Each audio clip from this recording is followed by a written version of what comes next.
구약성경 711페이지 에스라 1장 1절에서 4절까지 말씀. 자, 우리 한 목소리로 같이 읽겠습니다. 시작.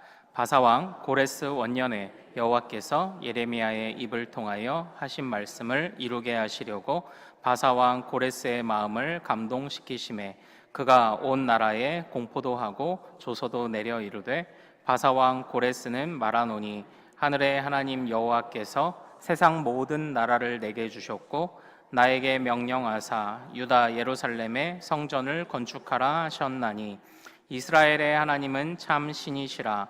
너희 중에 그의 백성 된 자는 다 유다 예루살렘으로 올라가서 이스라엘의 하나님 여호와의 성전을 건축하라. 그는 예루살렘에 계신 하나님이시라. 그 남아있는 백성이 어느 곳에 머물러 살든지 그곳 사람들이 마땅히 은과 금과 그 밖의 물건과 짐승으로 도와주고 그 외에도 예루살렘에 세울 하나님의 성전을 위하여 예물을 기쁘게 드릴지니라 하였더라. 아멘. 아멘. 자, 오늘 우리가 함께 읽은 이 말씀 통해서요, 우리를 잊지 않으셨습니까? 라는 제목으로 은혜를 같이 나누도록 하겠습니다. 이 연휴가 이제 계속 좀 길어지죠. 그래서 이제 오늘 보니까 오전 예배 드리시고 또 이제 여기저기 또 친척들, 가족들 또 댁으로 가신 분들이 또 계시더라고요. 그래서 참 이게 오늘 우리가 옛 교구 지역별로 한번 앉아보자 했는데 요 변수를 생각을 잘 못해가지고 저희가 다음 주에 오전에 이제 온가족 예배 같이 드리고 오후에는 우리가 이제 이전 교구 식구들하고 같이 모여서 좀 한번 예배 드려보는 시간 다음 주로 한번 좀 연기해 보겠습니다. 저의 불찰입니다. 죄송합니다. 오늘 우리가 이 에스라서 말씀을 좀 나누기를 원하는데요. 이 에스라서를 우리가 2023년 9월 달에 저하고 이 말씀을 같이 나누셨었습니다.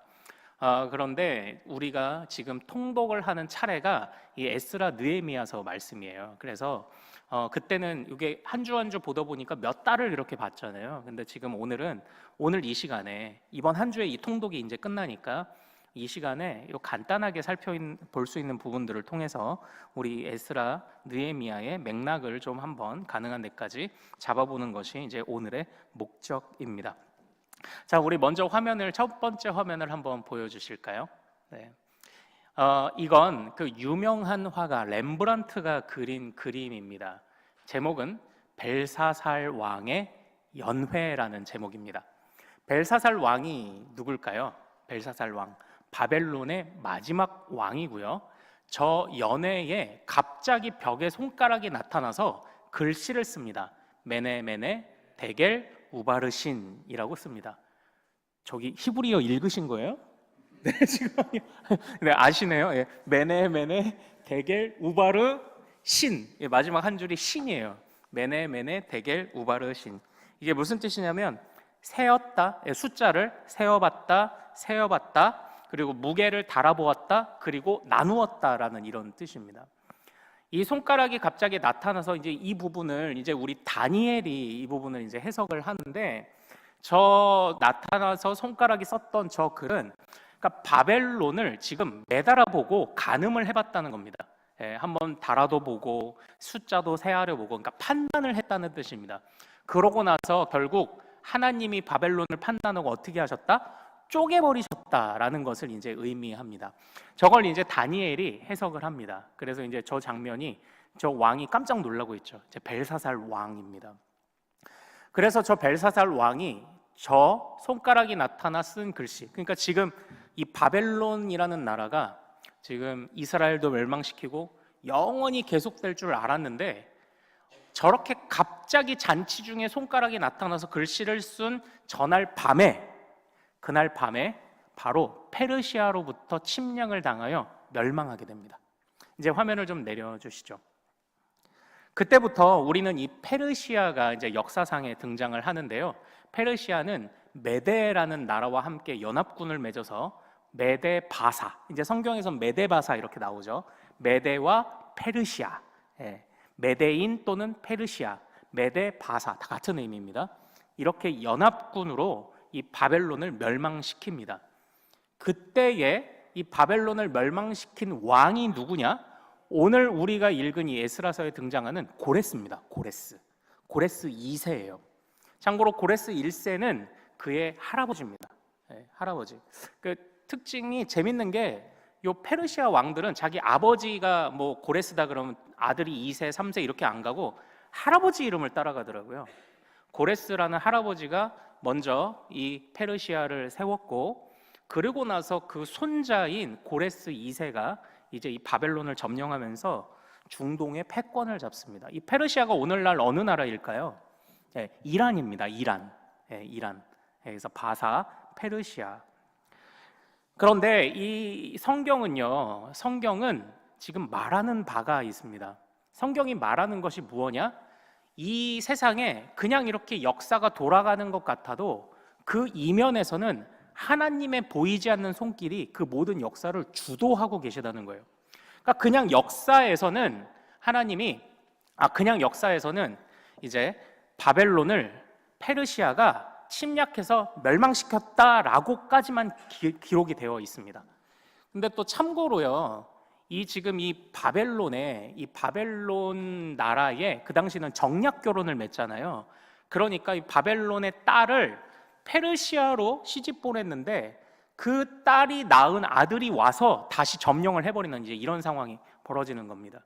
그러니까 그 당시에 얼마나 이 권력에 집착을 했는지, 그러니까 자기 딸을 시집 보낸 그 나라가, 사위네 나라가 쳐들어와서 이 장인네 나라를 멸망시키는 이제 이런 일이 벌어진 거고요. 그런데 성경은 어떻게 말한다고요? 역사의 뒤에 보이지 않는 하나님의 손길이 계시다. 그래서 일반 역사는 기록하지 않던 메네멘의 데겔 우바르신 이와 같은 일들을 성경은 이제 기록하고 있는 것입니다. 그래서 저 글자가 나타난 뒤로 이제 페르시아가, 바사가 쳐들어와서 바벨론을 사로잡습니다. 그런데 그때 그 바벨론에는 수많은 나라의 포로들이 있었습니다. 그 포로들 중에 하나가 바로 다니엘이었고요, 또 그의 친구들이었습니다. 유대민족도 포로로 끌려왔습니다. 바로 주전 586년에 이스라엘이 멸망했죠. 남쪽 유다가 멸망했어요.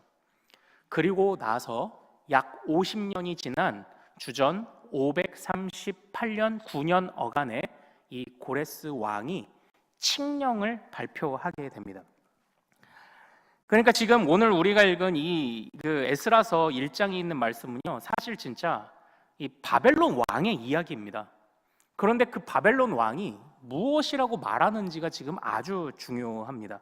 자, 우리 바벨론 왕이 뭐라고 말하는지 1절과 2절을 다시 한번 같이 읽어보도록 하겠습니다. 자, 같이 한번 1절과 2절 읽겠습니다. 시작. 바사왕 고레스 원년에 여호와께서 예레미야의 입을 통하여 하신 말씀을 이루게 하시려고 바사왕 고레스의 마음을 감동시키심에 그가 온 나라에 공포도 하고 조서도 내려 이르되, 바사왕 고레스는 말하노니 하늘의 하나님 여호와께서 세상 모든 나라를 내게 주셨고 나에게 명령하사 유다 예루살렘에 성전을 건축하라 하셨나니 아멘. 지금 이게 누가 한 말이라고요? 페르시아 왕 고레스가 한 말입니다. 페르시아 왕 고레스가 뭐라고 말합니까?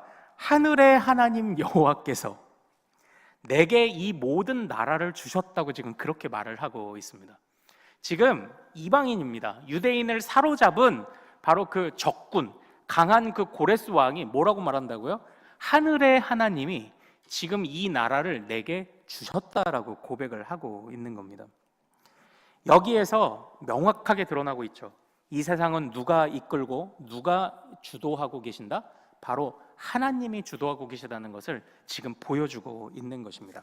그래서 여러분들께 나눠드린 요 작은 요 책자 가지고 계십니까? 우리 가정예배 소책자를 한번 보죠. 맨 뒤에 10페이지를 한번 보겠습니다.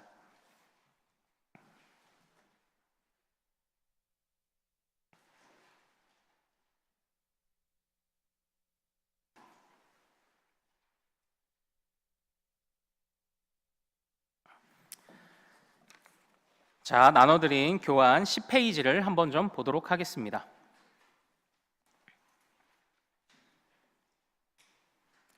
자, 10페이지에 보면 표가 나와 있습니다. 자, 1차 포로 귀환 주전 538년 거기 한번 같이 읽어보죠. 시작. 수룹바벨과 여호수아가 주도함 바사왕 고레스에 의해서 성전 재건이 허락됨. 주전 607년에 갈그미스 전투를 통하여 바벨론의 느부갓네살이 패권을 잡고 이스라엘의 일부 포로들을 끌고 간 지 약 70년 만에 1차 포로 귀환이 이루어짐. 주전 586년에 예루살렘이 멸망당한 지 약 50년 만에 1차 포로 귀환이 이루어짐. 이후 예루살렘이 멸망당한 지 70년 만에 주전 517년경에 성전 재건이 완료됨. 네. 지금 여기에서 제가 요약적으로 정리해 놓은 이것이 지금 에스라 1장의 배경을 이루고 있습니다. 고레스가 갑자기 하늘의 하나님이 나에게 이 페르시아를 허락하셨다라고 말하며 갑자기 포로들을 돌려보내야 되겠다는 마음을 먹는 겁니다. 그런데 이게 고레스 왕의 자신 스스로 그 마음에서 온 것이 아니라고 말해요. 우리 다시 1절을 보면 어떻게 하셨다? 바사왕 고레스의 마음을 하나님이 감동시키셨다고 이렇게 표현을 하고 있습니다. 감동시키셨다. 그래서 하나님이 하나님의 뜻을 이루시기 위해서 누구도 지금 사용하시는 겁니까? 바로 적군의 왕까지도 사용하고 계신 하나님이심을 보여주고 계시는 겁니다. 그런데 여기서 재밌는 것이요. 여기서 처음에 바벨론이 첫 번째 포로를 끌고 갔던 게 주전 607년이에요. 그럼 607년부터 70년이 지나면 몇 년입니까? 예, 이게 지금 기원 전이니까 70년을 빼면 한 7년, 8년 이렇게 되겠죠.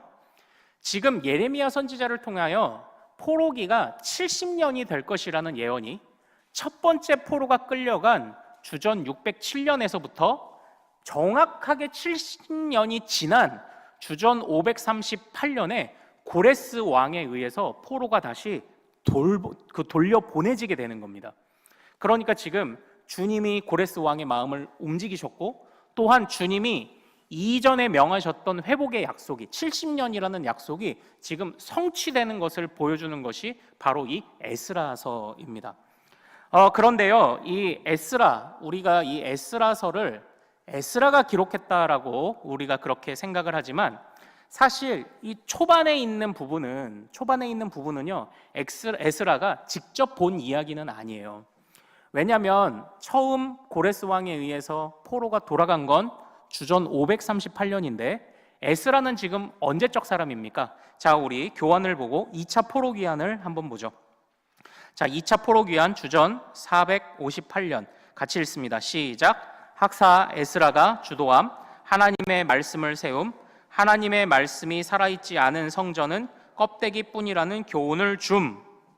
지금 에스라는 언제적 사람이에요? 첫 포로가 귀환한 지 고레스 왕 때로부터 90년 뒤의 사람인 거예요. 그러니까 그때 이 에스라가 앞전에 있던 역사를 종합해서 이제 기록한 겁니다. 그래서 약 90년의 역사를 지금 아울러서 에스라가 기록하고 있는 그런 상황입니다. 자, 그런데 어쨌든 이렇게 연대가 사실 에스라 느헤미야의 연대는요, 이렇게 길어요. 거의 한 100년 정도의 이 연대가 걸쳐 있는 이야기가 에스라 느헤미야입니다. 그리고 그 에스라 느헤미야의 이야기를 커다랗게 세 덩어리로 나누면 오늘 제가 교환해서 말씀드린 바로 이겁니다. 1차 포로 귀환, 2차 포로 귀환, 3차 포로 귀환, 이렇게요. 그 사이에 하나님이 적군의 왕을 이끄시고 역사를 주도하실 뿐만 아니라 하나님의 약속을 이루시는 거예요. 하나님의 이 70년 약속이 얼마나 절묘하냐면 첫 번째 포로가 끌려간 지 정확하게 70년 만에 포로가 귀환을 하기 시작했고 성전이 무너진 지 그때로부터 또 70년 만에 성전이 다시 완공되는 일이 벌어지는 겁니다. 자, 607년부터 70년이 지난 주전 538년에 바로 포로가 돌아갑니다. 70년 걸렸어요. 그리고 첫 번째 포로는 607년에 잡혀갔지만 성전이 쓰러진 건 주전 586년입니다. 그때로부터 70 빼면 몇 년이죠? 주전 516년. 그때 정확하게 성전이 다시 완공이 되는 거예요. 그래서 이제 오늘 제가 이 교환에 적었던 그 70년 이야기가 그겁니다. 포로 끌려간 지 70년 만에 포로가 귀환했고 또 성전이 멸망한 지 70년 만에 성전이 다시 재건되는 이야기. 이것이 바로 이제 에스라입니다. 그래서 첫 번째 스룹바벨과 여호수아는 이 귀환을 해서 성전을 다시 세웁니다. 성전을 다시 세운다는 것은 무엇을 의미하는 것일까요? 오늘 우리가 읽은 말씀 본문 3절, 4절을 좀 한번 같이 보도록 하겠습니다. 3절, 4절입니다. 자, 3절, 4절 같이 읽겠습니다. 자, 시작. 이스라엘의 하나님은 참 신이시라. 너희 중에 그의 백성 된 자는 다 유다 예루살렘으로 올라가서 이스라엘의 하나님 여호와의 성전을 건축하라. 그는 예루살렘에 계신 하나님이시라. 그 남아있는 백성이 어느 곳에 머물러 살든지 그곳 사람들이 마땅히 은과 금과 그 밖의 물건과 짐승으로 도와주고 그 외에도 예루살렘에 세울 하나님의 성전을 위하여 예물을 기쁘게 드릴지니라 하였더라. 아멘. 아멘. 지금 여기에서 주님이 명령하시는 게 뭐예요? 처음으로 포로를 돌려보낼 때 고레스 왕의 입을 통해서 뭘 명합니까? 너희는 가서 성전을 위하여 예물을 드리고 성전을 건축하라고 그렇게 명령을 합니다. 여기서 그러니까 중요한 핵심이, 이 에스라에서 중요한 핵심이 사실 성전입니다. 성전. 왜 하필이면 돌아가는 포로에게, 그러니까 지금 고향 땅은 폐허가 되어 있으니까 돌아오면 제일 먼저 뭘 해야 될까요? 땅도 일구고 그리고 집도 세우고 그래야 되지 않습니까? 우물도 파고 그래야 되는데 제일 먼저 무엇을 명령했다고요?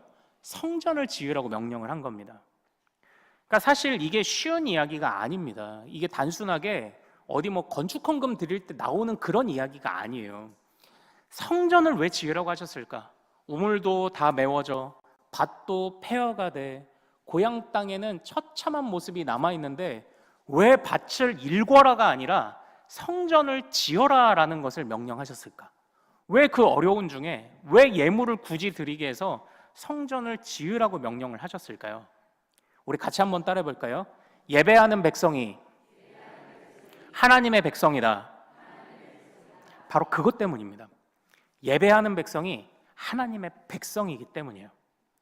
그들은 다시 기억해내야만 했습니다. 그들이 광야길을 걸을 때 그들과 함께했던 성막으로 인하여 그들이 줄이지 않고 옷이 헤어지지 않았다는 것을 다시 기억해야만 했습니다. 그래서 그들이 애굽에서 탈출할 때 그러했던 것처럼 바벨론과 페르시아에서 탈출할 때도 그들은 동일한 고백을 해야만 했습니다. 하나님께 예배하는 백성이 하나님 백성이며 하나님 백성은 하나님이 책임지십니다. 이걸 배워야 했던 거예요. 사실 이스라엘 백성의 이런 멸망과 포로의 역사는 사실 하나님을 거역했던 역사 때문이죠. 하나님이 우리의 아버지 되신다는 것을 거역했을 때 포로로 끌려가게 됐고, 포로로 다시 돌아오면 뭘 해야 됩니까? 하나님이 우리를 책임지신다는 것을 다시 배워야 했던 것입니다. 그래서 단순하게 그냥 성전, 눈에 좋아 보이는 그런 성전을 단순히 지으라고 하는 것이 아닙니다. 거기에 가면 예배를 다시 시작해. 바로 이 말씀을 주신 거예요. 근데 이 예배를 다시 시작하라는 말씀은요, 사실 얼마나 이게 하나님의 참 귀한 응답이냐면, 이때 이 포로로 끌려왔던 백성들에게는 의문이 있었어요. 의문이. 어떤 의문이 있었냐면, 나는 하나님께 버림받았지라는 생각이 있었던 겁니다. 그때에 이 하나님께서 이 하나님께 질문을 하는, 하나님, 우리가 버림받은 건가요? 라는 질문을 던지는 백성에게 뭐라고 대답하신 겁니까? 예배하는 백성이 내 백성이야. 그리고 너희는 가서 예배해. 지금 이 말씀을 하신 겁니다. 그러니까 이 성전을 지으라라는 말씀은 예배하는 백성이 내 백성이고 나는 너희를 여전히 버리지 않았어를 증명하시는 사실 말씀인 거예요. 그러니까 이 이스라엘 백성들이 가서 자발적으로 예물을 드려 이 성전을 세웁니다. 그걸 알아차린 겁니다. 예배하는 백성이 하나님 백성이래. 그런데 우리 보고 성전 짓고 예배하래 라고 하니까 어느 백성이 기뻐하지 않으며 이 건물을 짓겠냐고요. 모두가 기뻐하며 이제 이 성전 건축에 참여하기 시작합니다. 하나님께서 그렇게 답을 주신 거예요.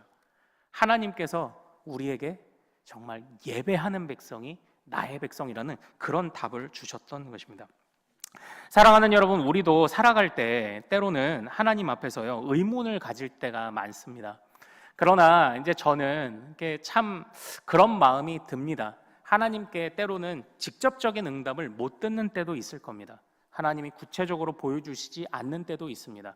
그러나 저에게는 확실한 믿음 한 가지가 있어요. 어떤 믿음이냐?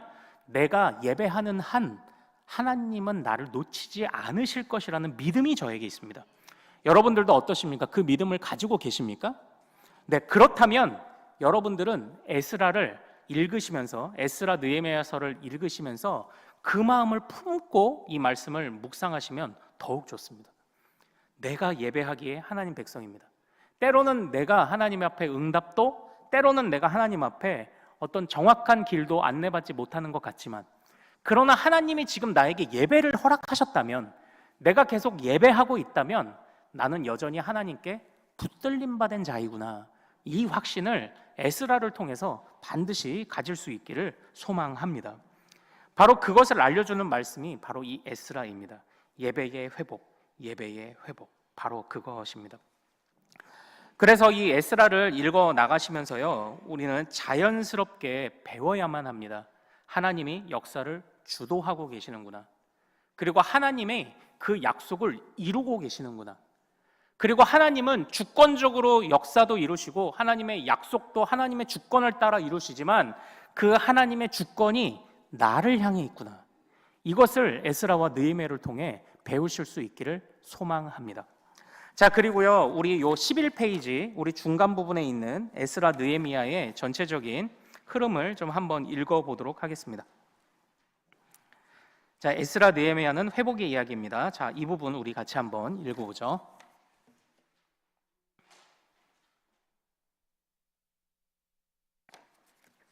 자, 같이 읽습니다. 시작.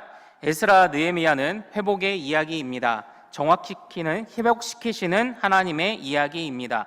그의 백성들을 여전히 포기하지 않으신 하나님의 이야기입니다. 표면적으로는 성전을 회복시키시고 말씀을 회복시키시고 성벽을 회복시키시지만 결국은 하나님과 이스라엘 백성의 관계를 회복시키는 이야기입니다.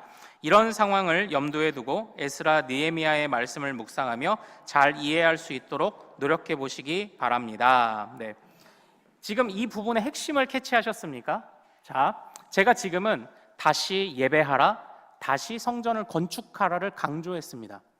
그러나 이 예배가 드려지면서 결국 하나님이 궁극적으로 원하시는 건 뭐예요? 사실 성전 없어도 예배를 드릴 수 있습니다.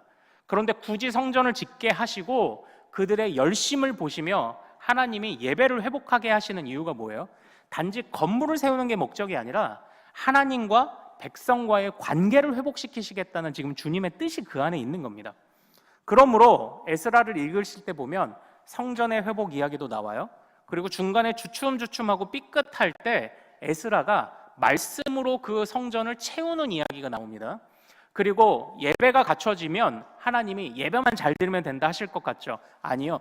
느헤미야를 통해 성벽을 세우셔서 우리가 살아가는 세상을 안전하게도 지키시는 살 길을 다 마련하십니다.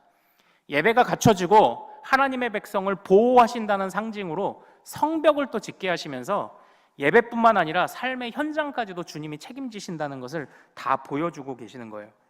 그런데 결국 궁극적으로는 성전도 중요하고 성벽도 중요하지만 사실은 하나님과 그의 백성이 회복되는 이야기라는 거예요. 하나님과 그의 백성이 회복되는 이야기. 예배가 회복됐습니다. 감사하죠. 성벽이 회복됐습니다. 안전하니까 감사하죠. 그러나 궁극적으로 이 모든 것을 통해서 주님이 찾으시는 게 뭐라고요? 주님과 그의 백성 간의 관계의 회복이에요. 관계의 회복. 그러므로 우리 사랑하는 모든 성도님들이 이 에스라와 느헤미야서를 읽으시면서 이런 열망으로 성전을 건축했구나. 성전만 있으면 껍데기구나. 말씀이 채워져야 하는구나. 주님은 우리에게 예배만 명하시는 하나님이 아니라 성벽으로도 안전하게 돌보시는 하나님이시구나를 깨닫고, 가장 마지막으로는 결국 하나님은 성벽도 중요하고 성전도 중요하지만 나를 찾고 계셨구나, 이걸 우리 이 에스라 느헤미야서의 주제라고 여기시고 이제 오늘부터 가셔서 이 말씀을 묵상하기 시작하시면 되는 것입니다. 그러므로 사랑하는 여러분, 이 에스라 말씀 같이 한번 좀 따라해 볼까요? 여전히 나의 하나님, 우리를 버리지 않으신 사랑의 하나님, 예배를 회복시키시는 하나님, 삶을 책임지시는 하나님, 나를 찾으시는 하나님. 네, 이러한 주제들이 우리 에스라 느헤미야서에 담겨 있습니다. 그러므로 여러분들이 이제부터 이제 이 말씀을 읽으시면서 우리가 지금 고백했던 것들, 그리고 간단하지만 이 자료들을 참고해서 우리 말씀을 읽으신다면 이전보다도 그래도 조금 더 눈에 들어오고 또 보이는 것들이 또 있지 않을까, 또 그렇게 또 확신을 합니다. 사랑하는 여러분, 사실 이제 오늘 이 에스라 느헤미야서의 약간 개론 같은 느낌으로 어떻게 보면 이제 강의를 여러분들에게 드렸습니다. 중간중간 우리에게 좀 익숙치 않거나 좀 가이드가 필요한 부분에 관해서는 제가 이렇게 조금씩 요 개론들을 좀 말씀을 좀 드리려고 합니다. 앞으로도요. 여러분들이 아무쪼록 말씀을 읽으시면서요, 읽고 분량을 채우는 거 끝나는 것이 아니라 이 말씀을 잘 이해하셨으면 좋겠어요. 그 안에 있는 의미를 잘 헤아려서 읽고 정말 그것이 나에게 피가 되고 살이 되는 또 그러한 말씀의 묵상으로 나아가실 수 있기를 소망합니다. 자, 아무쪼록 에스라 느헤미야에게 주셨던 바로 그 회복의 은혜, 또 이번 한 주를 살아가실 때에 우리 각 가정에, 그리고 각 모든 인생들의, 그리고 자녀들의 또 이런 회복, 나를 찾으시는 그 주님을 강하게 만나는 회복의 은혜가 우리 모든 가정마다, 삶의 현장마다 가득하시기를 소망합니다. 자, 우리 같이 좀 오늘 찬양하고 싶은 그런 곡이 있습니다. 우리 가사를 한번 좀 같이 좀 읽어볼까요? 우리가 불러봤습니다. 그러나 혹시 좀 어려우실까 해서 우리 같이 한번 가사를 같이 읽어보죠. 자, 시작. 햇살보다 밝게 빛나는 주의 영광, 모든 어두움 물리치시네. 누구도 주 앞에 다가설 수 없네. 주의 거룩한 보좌 앞에 오직 주의 보혈, 주의 긍휼 의지하며 나아가리. 왕 대신 주 앞에 나 경배합니다. 주님만 찬양받기 합당하시니 큰 존귀와 영광 홀로 받으소서. 오 주 앞에 나 나아갑니다. 아멘. 우리 포로에서 귀환하는 백성들이 참 어떤 마음으로 귀환했을까, 어떤 마음으로 고향에 돌아갔을까, 그 부분을 묵상을 하다가 여전히 하나님은 우리를 회복시키시는 하나님이구나, 여전히 포기하지 않고 버리시지 않은 하나님이시구나, 주님이 오시면 우리 안에 있는 모든 어두움이 물러가는구나, 주님께 다시 예배하는 것이 우리의 살 길이구나. 그런데 예배만 하라고 명령하시는 것이 아니라 우리의 삶도 주님이 성벽이 되셔서 책임지시는구나. 참, 우리 에스라 느헤미야서를 보면서 우리 여러분들의 모든 마음이 주님께 확신을 갖기를 원하고 또 곳곳마다 회복의 역사가 일어나기를 소망합니다. 자, 우리 이 찬양 같이 부르고 좀 기도로 나아가죠. 햇살보다 밝게, 햇살보다 밝게 빛나는 주의 영광, 모든 어둠 물리치네. 누구도 주 앞에 다가설 수 없네. 주의 거룩한 보좌 앞에 오직 주의 보혈, 주의 긍휼을 의지하며 나아가리. 왕 대신 주 앞에 나 경배합니다. 주님만 찬양받기 합당하시니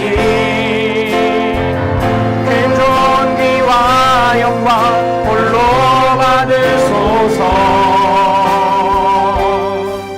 오 주 앞에 나 나아갑니다. 햇살보다 밝게, 햇살보다 밝게 빛나는 주의 영광, 모든 어둠 물리치네. 누구도 주 설 수 없네. 주의 거룩한 보좌 앞에 오직 주의 보혈, 오직 주의 보혈, 주의 긍휼을 의지하며 나가리. 왕 대신 주 앞에 나 경배합니다. 주님만 찬양받기 합당하시니 큰 존귀와 영광 홀로 받으소서. 오 주 앞에 나나 왕 대신 주 앞에, 왕 대신 주 앞에 나 경배합니다. 주님만 찬양받기 합당하시니 큰 존귀와 영광 홀로 받으소서. 오 주 앞에 나 나아갑니다. 자, 사랑하는 여러분, 우리 이 시간 같이 기도하기를 원합니다. 자, 지금 이방 왕의 입에서 하늘에 계신 하나님이 나를 세우셔서 다시 이스라엘 백성들을 돌려보내게 하셨다는 고백이 나왔습니다. 하나님은 이 모든 역사를 주관하고 계십니다. 참, 요 한동안 몇 달 동안 우리나라를 보면 정치, 경제, 사회, 문화, 교육 어느 하나 제대로 된 것이 없어 보입니다. 그래서 우리가 실망하고 절망하며 또 염려도 합니다. 그러나 우리가 지혜롭게 우리에게 주어진 권한들, 선거권들 잘 사용해야 합니다. 그러나 궁극적으로는 하나님이 이 세계 역사를 주도하고 계시다는 것을 우리가 잊지 않아야 하겠습니다. 하나님, 이 나라를 책임져 주옵소서, 회복시켜 주옵소서. 하나님, 그리고 우리가 바라는 수많은 회복들이 있습니다. 우리 가정에서도, 우리 개인적으로도, 우리 자녀들에게도 바라는 회복이 있지만, 그러나 진짜 회복이 무엇입니까? 예배가 회복되고 주님 안에서의 평안과 화평함이 회복되고 무엇보다 주님과의 관계가 회복되는 것이 진짜 회복임을 우리가 어떤 상황과 형편 속에서도 잊지 않게 하옵소서. 주님은 여전히 우리를 붙잡으시는 하나님이십니다. 우리를 포기하지 않으시는 하나님이십니다. 자, 우리 기도 제목으로 우리 주님 의지하며 한 주일을 주님께 맡기며 주여 이름 크게 한번 부르고 기도합니다. 주여!